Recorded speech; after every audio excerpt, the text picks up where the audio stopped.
एक पुराने होटल में एक कमरा था, रूम 404। स्टाफ कहता था वहाँ कोई नहीं रुकता क्योंकि हर रात अंदर से फोन कॉल आता है जबकि कमरा खाली होता है।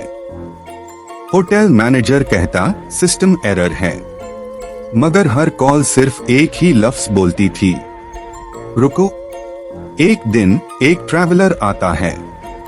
उसने सुना था रूम 404 का राज, पर वो मजाक समझकर उसी कमरे में रहने का फैसला करता है।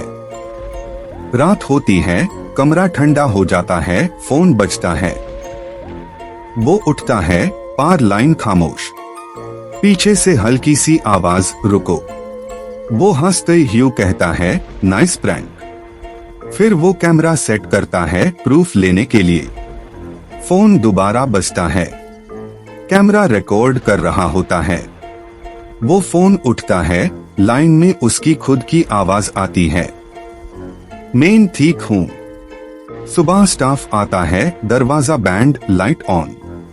कैमरा टेबल पर रखा है। वीडियो में दिखता है आदमी कैमरा के सामने खड़ा है, हाथ हिलाकर कहता है मैं ठीक हूं, मगर कमरा खाली है। मिरर के अंदर वो अब भी खड़ा है, मुस्कुराता हुआ।